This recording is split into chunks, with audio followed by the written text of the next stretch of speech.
नमस्कार दोस्तों, लक्ष्मी ट्यूटोरियल में आप सभी का स्वागत है। तो आज फिर वर्ल्ड ज्योग्राफी से मैंने कुछ प्रश्नों को तैयार किया है, तो चलिए शुरू करते हैं। पहला प्रश्न है, हमें इसमें क्या करना है, सत्य कथन का चयन करना है। तो पहला कथन है, कैमरून पर्वत सक्रिय ज्वालामुखी पर्वत का उदाहरण है। कैमरून पर्वत सक्रिय ज्वालामुखी पर्वत का उदाहरण है। ये कैमरून में है और ये कैमरून में स्थित है। इसका तटीय क्षेत्र अफ्रीका का सर्वाधिक वर्षा वाला क्षेत्र है। ये कह रहा है कि कैमरून पर्वत एक सक्रिय ज्वालामुखी पर्वत का उदाहरण है। ये कैमरून में स्थित है और इसका जो तटीय क्षेत्र है वो अफ्रीका का सर्वाधिक वर्षा वाला क्षेत्र है। ये पहला कथन है। दूसरा है, तिब्बती पठार मरुभूमि पर्वत का उदाहरण है। तिब्बती पठार मरुभूमि पर्वत का उदाहरण है। तीसरा कथन है, रुवानजोरी जो कि जायरे में स्थित है, इसे माउंटेन ऑफ द मून कहते हैं। रुवानजोरी जायरे में स्थित है और इसे माउंटेन ऑफ द मून कहते हैं। चौथा कथन है, रवांडा को हजारों पहाड़ियों का देश कहते हैं। रवांडा को हजारों पहाड़ियों का देश कहते हैं। हमें इसमें से सत्य कथन का चयन करना था और ये सभी कथन बिल्कुल सत्य हैं, यानी उपरोक्त सभी। ये जो पर्वत है इनका हम एक बार क्रम देख लेते हैं कि कैसे है। तो सबसे पहले है एटलस पर्वत, फिर है इथियोपिया उच्च भूमि, फिर केन्या पर्वत, किलिमंजारो पर्वत, ड्रेकेंसबर्ग, कटंगा पठार, मितुम्बा पठार, कैमरून पर्वत, जॉस पठार, फूटाजोलन पठार, हागर पर्वत, तिब्बती पर्वत और रुवानजोरी पर्वत। तो ये इसका क्रम है। और आप जब भी प्रश्न करिए तो आपसे रिक्वेस्ट है कि आप कम से कम मैप को साथ रखिए, और मैप को कम से कम बिना मैप देखे नहीं हो सकता। ज्योग्राफी तो सोचिएगा भी नहीं। आप दिन में कम से कम 2 से 3 बार तो मैप को देखिए, तभी आप ज्योग्राफी के प्रश्नों को अच्छे से कर सकते हैं। ऐसे कुछ समझ नहीं आने वाला है। चलिए अगला प्रश्न देखते हैं। इसमें सभी कथन बिल्कुल सही थे कि कैमरून पर्वत एक सक्रिय ज्वालामुखी पर्वत का उदाहरण है और ये कैमरून में स्थित है और इसका जो तटीय क्षेत्र है वो अफ्रीका का सबसे सर्वाधिक वर्षा वाला क्षेत्र है। तिब्बती पठार मरुभूमि पर्वत का उदाहरण है। रुवानजोरी जो कि जायरे में है, इसे माउंटेन ऑफ द मून कहते हैं। रवांडा को हजारों पहाड़ियों का देश कहते हैं। अगला प्रश्न देखते हैं, निम्नलिखित में से सही सुमेलित नहीं है। हमें इसमें देखना है सही सुमेलित नहीं है। कटंगा पठार, तांबा भंडार, जॉस पठार, टीन भंडार। हमें देखना कौन सा सुमेलित नहीं है। कोई भी नहीं, क्योंकि ना तो पहला ना ही दूसरा। क्यों? क्योंकि कटंगा पठार जो है वहां पे क्या मिलता है, ये यहाँ पे तांबा भंडार नहीं। और जॉस का पठार जो है, जॉस पठार में टीन भंडार भी बिल्कुल ठीक है। तो सुमेलित नहीं है, इसमें से दोनों ही सुमेलित है। तो इसमें से ना तो पहला ना ही दूसरा, क्योंकि कटंगा पठार किसके लिए है, तांबा भंडार, और जॉस पठार टीन भंडार। कटंगा पठार के पास थोड़ा बहुत हीरा भी पाया जाता है, तो आप इसे ध्यान रखिएगा। बाकी ये बिल्कुल सुमेलित है, तो इसमें नहीं पूछ रहा था, सुमेलित नहीं है इसमें से ना तो पहला ना ही दूसरा, क्योंकि दोनों ही सुमेलित है। कटंगा पठार तांबा भंडार और जॉस पठार टीन भंडार के लिए जाना जाता है। चलिए अगला देखते हैं।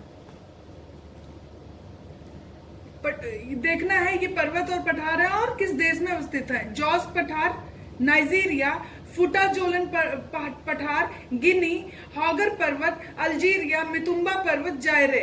हमें देखना है कौन से सही सुमेलित है। जॉस पठार नाइजीरिया में है, फूटाजोलन पठार गिनी में है, हॉगर पर्वत अल्जीरिया में है, मितुम्बा पर्वत जायरे में है। और ये सभी सुमेलित हैं, यानी कि उपरोक्त सभी सही सुमेलित हैं। जॉस पठार नाइजीरिया, फूटाजोलन पठार गिनी, हागर पठार अल्जीरिया, मितुम्बा पर्वत जायरे। तो ये बिल्कुल सही सुमेलित हैं। जॉस का पठार किस लिए जाना जाता है बताइए। जॉस का पठार टीन भंडार के लिए प्रसिद्ध है, और फूटाजोलन गिनी, हागर पर्वत अल्जीरिया, मितुम्बा पर्वत कहाँ है, जायरे। तो ये इस देश में इनकी अवस्थिति है। तो ये सभी बिल्कुल सही सुमेलित है। हॉगर पर्वत सहारा मरुस्थलीय क्षेत्र में है और रेतीली मरुभूमि का उदाहरण है। ये हॉगर पर्वत का सहारा मरुस्थलीय क्षेत्र में है और ये रेतीली मरुभूमि के उदाहरण है। और ये सबसे ऊंची चोटी इसकी जो है हागर पर्वत की, वो तहत है।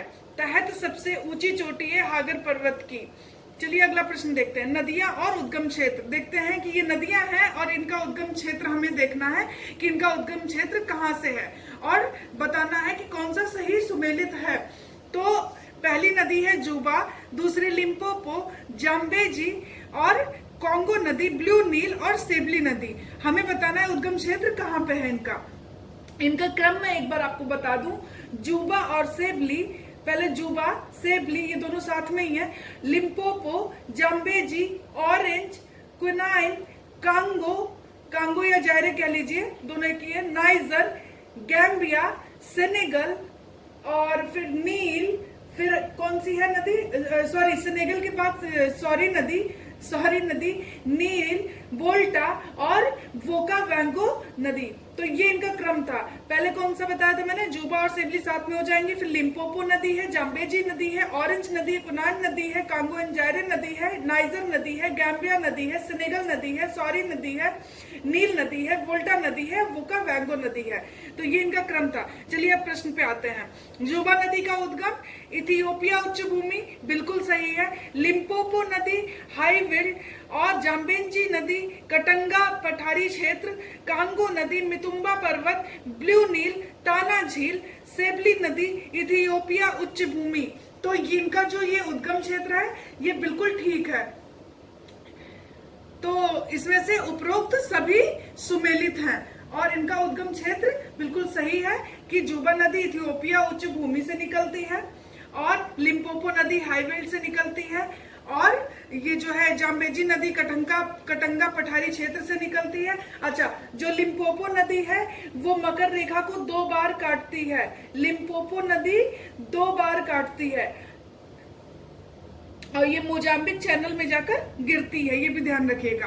जाम्बेजी नदी कटंगा पठारी क्षेत्र से इसका उद्गम होता है, कांगो नदी मितुम्बा पर्वत से निकलती है, ब्लू नील जो है वो किससे निकलती है, ताना झील से निकलती है और सेबली नदी इथियोपिया उच्च भूमि से इसका उद्गम होता है। तो जूबा और सेबली में बताया था इनका साथ में होता है, ये दोनों आपस में जाके आगे संगम कर लेती हैं। तो ये सब नदियां थी और ये इनके उद्गम क्षेत्र थे और ये बिल्कुल सही सुमेलित है। ब्लू नील और व्हाइट नील ही मिलकर आगे इनका संगम हो जाता है सूडान के खार्तूम जगह पर और फिर उसके बाद साथ में बहती हैं, वहां पे संगम करती हैं ब्लू और व्हाइट नील। चलिए अगला देखते हैं प्रश्न। निम्नलिखित में कौन सी नदी मकर रेखा को 2 बार काटती है, लिम्पोपो, जायरे, नील, वोल्टा। तो लिम्पोपो नदी अभी मैंने बताया था कि लिम्पोपो नदी ये मकर रेखा को 2 बार काटती है और ये मोजाम्बिक चैनल में गिरती है। चलिए अगला प्रश्न देखते हैं। निम्नलिखित कथनों पर विचार करें और सत्य कथन का चयन करें। पहला कथन है, ऑरेंज नदी दक्षिण अफ्रीका और नामीबिया के बीच प्राकृतिक सीमा बनाती है। ऑरेंज नदी दक्षिण अफ्रीका और नामीबिया के बीच प्राकृतिक सीमा बनाती है, जबकि नामीबिया और अंगोला के बीच प्राकृतिक सीमा क्विनाइन नदी बनाती है। ये पहला कथन था। दूसरा है, कांगो नदी विषुवत रेखा को 2 बार काटती है। मकर रेखा को कौन काटती है, लिम्पोपो, लेकिन ये जो कांगो या जायरे नदी जिसे बोलते हैं वो विषुवत रेखा को 2 बार काटती है। इसी नदी पर स्टनले जलप्रपात स्थित है। ये कह रहा है स्टनले जलप्रपात इसी नदी पर यानी कांगो या जायरे नदी पर स्थित है और यह कांगो जायरे के बीच प्राकृतिक सीमा भी बनाती है और ये कांगो और जायरे के बीच प्राकृतिक सीमा बनाती है। कौन सी नदी, कांगो या जायरे नदी।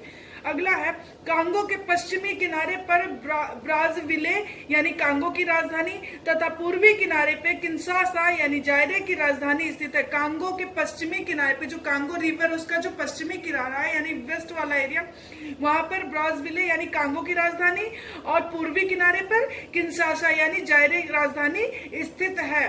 चौथा कथन है, ओकावैगो नदी को कालाहारी का आभूषण कहते हैं। ओकावैगो नदी को कालाहारी का आभूषण कहते हैं। यह कालाहारी मरुस्थल में बहती है। सही बात है, वो मरुस्थलीय क्षेत्र है, वहां पे कोई नदी है तो वो उसका आभूषण नहीं कहलाएगी क्योंकि मरुस्थल में तो वैसे भी पानी की इतनी दिक्कत होती है, वहां पे वर्षा भी कम होती है, तो इस वजह से ओकावैगो नदी वहां से होकर गुजरती है उस मरुस्थलीय क्षेत्र से, उसे कालाहारी का मरुस्थल कहते हैं।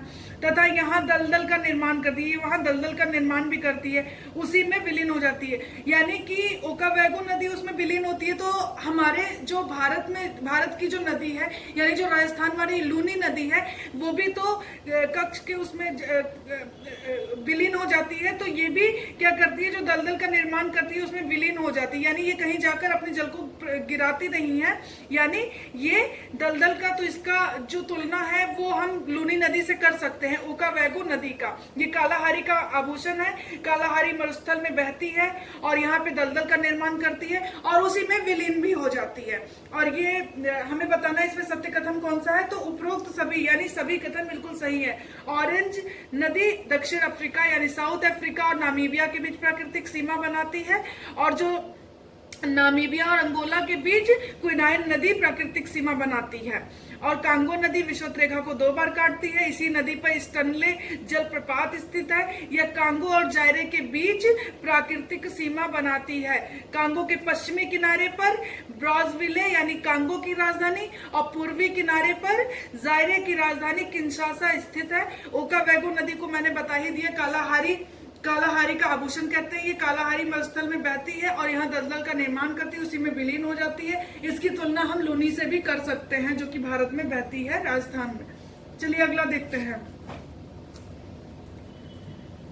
निम्नलिखित में कौन सी नदी पंजाकार डेल्टा का निर्माण करती है? नाइजर नदी, गैम्बिया नदी, सेनेगल नदी, नील नदी।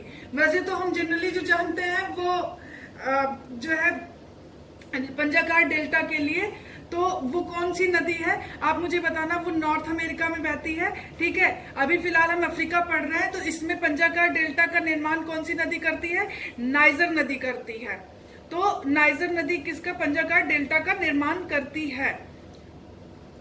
अगला प्रश्न है, किस नदी के डेल्टा को रिवर ऑफ पाम ऑयल कहते हैं? ये कह रहा है रिवर ऑफ पाम ऑयल किसे कहा जाता है? किस नदी के डेल्टा को? नाइजर, ओकावैगो, कांगो, जाम्बेजी। तो इसे नाइजर नदी जहां पे डेल्टा का निर्माण करती है, तो वो वाला जो एरिया है वहां पर उस वाले क्षेत्र को रिवर ऑफ पाम ऑयल कहा जाता है। और ये गिनी की खाड़ी में गिरती है, तो यानी कि वो जो खाड़ी वाला एरिया वहां पर उसका जो तटीय क्षेत्र है वो खनिज तेल भंडार के लिए बहुत ज्यादा प्रसिद्ध है। और इसका जो नाइजर नदी का उद्गम होता है वो सियरा लियोन में स्थित लोमा पर्वत से होता है। और वहां पे जहां पे ये अपना जल गिराती है वहां पर एक पोर्ट है और वहां से निर्यात किया जाता है। तो पोर्ट हार्ट यहाँ पर निर्यात के लिए है, तो ये ध्यान रखिएगा। यहाँ पे एक बंदरगाह भी है और नाइजर नदी को ही रिवर ऑफ पाम ऑयल कहते हैं, रिवर ऑफ पाम ऑयल। और गिनी की खाड़ी में गिरती है, उसका तटीय क्षेत्र खनिज तेल भंडार के लिए बहुत ज्यादा प्रसिद्ध है।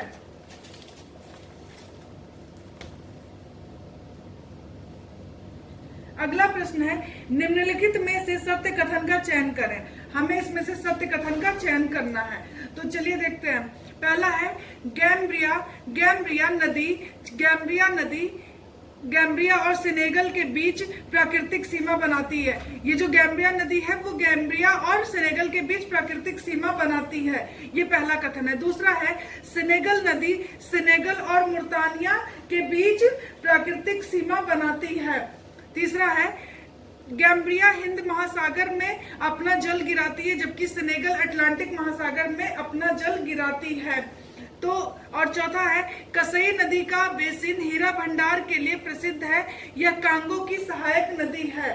ये चारों कथन थे, हमें इसमें से सत्य कथन का चयन करना है।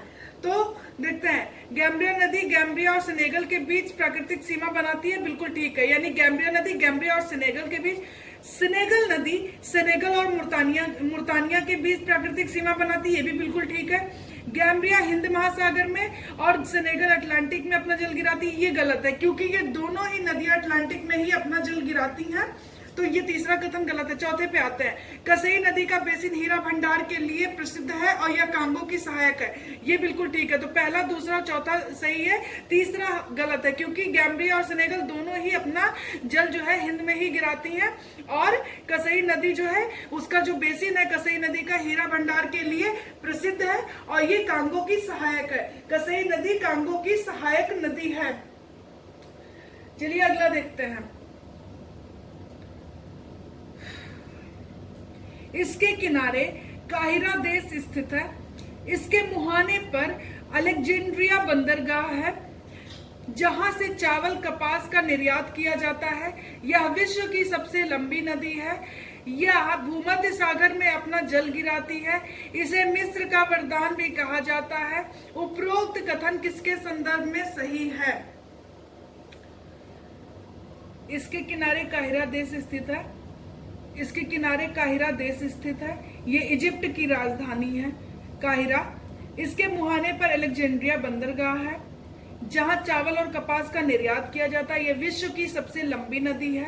तो बाकी सब भले ही कोई ना जानता हो, लेकिन ये तो बिल्कुल सबकी जुबान पे रटा है कि विश्व की सबसे लंबी नदी, तो कुछ कहने की जरूरत ही नहीं है। नील नदी, और यह भूमध्य सागर में अपना जल गिराती है। इसे मिस्र का वरदान भी कहते हैं। श्वेत और ब्लू नील मिलकर नील बनती है। सूडान में खार्तूम जगह है, वहां पर ये संगम करती है। काहिरा देश यानी जो इसकी क्या नाम है, इजिप्ट की राजधानी है, वो इसके किनारे स्थित है। तो ये नील नदी के बारे में ये कथन थे और नील नदी इसका उत्तर होगा। अगला देखते हैं। निम्नलिखित में सही सुमेलित है। निम्नलिखित में सही सुमेलित है नदी है और देखना है कि उसके मुहाने पे कौन सा देश या शहर स्थित है। जाम्बेजी नदी, मापुतो शहर, नील नदी, काहिरा, कांगो नदी, ब्रॉन्जविले। तो इसमें से सभी सुमेलित है। जाम्बेजी नदी पर मापुतो शहर स्थित है। नील नदी अभी बताया ही था, काहिरा इजिप्ट की राजधानी स्थित है। कांगो नदी, ब्रॉन्जविले बताया था। कांगो है जायरी नदी एक तरफ, ब्रॉन्जविले और दूसरी तरफ किसकी, यानी कि दो शहर किंशासा और ब्रॉन्जविले, दो शहर स्थित है पूर्व और पश्चिम एरिया पर। और इसमें से सभी सुमेलित है। जाम्बेजी, मापुतो शहर, नील नदी, काहिरा, कांगो, ब्रॉन्जविले। अगला देखते हैं। पिग्मी जनजाति का निवास है। पिग्मी जनजाति का निवास स्थल कौन सा? कांगो, नामीबिया, मिस्र, इथियोपिया। कांगो, कांगो जो है पिग्मी जनजाति, ये विश्व की सबसे बौनी जनजाति है। ये पेड़ों पर निवास करती है। तो ये पिग्मी जनजाति कांगो में पाई जाती है।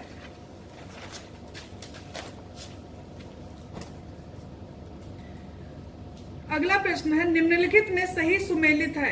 हमें बताना है इसमें से कौन सा सही सुमेलित है। ये जो प्रश्न है, अब अफ्रीका खत्म हो चुका है, हमने यूरोप स्टार्ट कर दिया। हमें अब इसे देखना है प्रश्नों को। ये यूरोप से रिलेटेड प्रश्न है। तो देखते हैं पहला, निम्नलिखित में सही सुमेलित है। सिसिली द्वीप, इटली। कोर्सिका द्वीप, फ्रांस। सरडिनिया द्वीप, इटली। Iceland, Denmark. हमें देखना है कि कौन सा द्वीप किसके अंडर में आता है। तो सिसिली द्वीप इटली बिल्कुल ठीक है। कोर्सिका द्वीप फ्रांस, ये भी बिल्कुल सही है। सरडिनिया द्वीप इटली, सरडिनिया द्वीप का भी इटली पर अधिकार है। इटली का सरडिनिया द्वीप पर अधिकार है। और आइसलैंड, डेनमार्क, यानी आइसलैंड का जो राजनीतिक अधिकार है वो आइसलैंड पर किसका है? डेनमार्क का है। और डेनमार्क का पे Europe.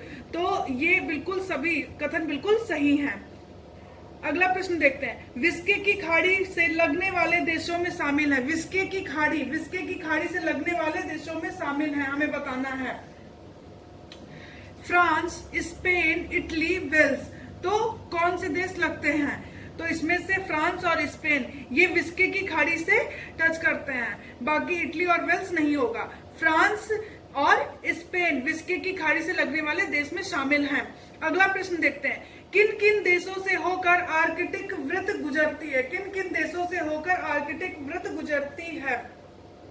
Norway, Sweden, Finland, Russia, UK यानी United Kingdom. Norway, Sweden, Finland, Russia, UK यानी यूनाइटेड किंगडम। तो ये नॉर्वे से होकर गुजरती है, स्वीडन से, फिनलैंड और रशिया से। यूनाइटेड किंगडम से होकर नहीं गुजरती है। Norway, Sweden, Finland, Russia. Norway, Sweden, Finland, Russia, ये 4 देश है जहां से होकर आर्कटिक वृत्त गुजरती है। तो ये ध्यान रखिएगा। चलिए अगला देखते हैं।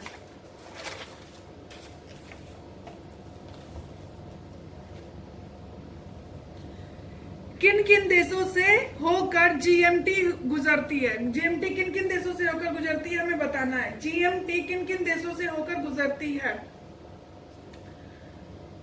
United Kingdom, France, Spain, Norway, Sweden. United Kingdom, France, Spain, Norway, Sweden. तो जो जीएमटी है वो गुजरती है यूनाइटेड किंगडम, फ्रांस, स्पेन, इन 3 देशों से होकर गुजरती है। UK, France, Spain, UK, France, Spain, इन 3 देशों से होकर जीएमटी गुजरती है। चलिए अगला देखते हैं। स्कैंडिनेवियाई देशों में शामिल हैं। स्कैंडिनेवियाई देशों में शामिल हैं Iceland, Norway, Sweden, Denmark, Finland. Iceland, Norway, Sweden, Denmark, Finland. कौन कौन से देश शामिल है इसमें? होंगे Iceland, Norway, Sweden, Denmark. Finland नहीं है। तो इसमें से 4 देश हैं, Iceland, Norway, Sweden, Denmark. Finland नहीं है। जब हम फिनलैंड को इसमें शामिल करते हैं तो वो फिनो स्कैंडिनेवियाई देश कहलाता है, ना कि स्कैंडिनेवियाई देश। स्कैंडिनेवियाई देश में केवल 4 ही हैं, आइसलैंड, नॉर्वे, स्वीडन, डेनमार्क। बाकी फिनो स्कैंडिनेवियाई देश जब बोलेंगे तब उसमें फिनलैंड शामिल होता है, ऐसे नहीं है। तो 4 देश शामिल है। चलिए अगला देखते हैं।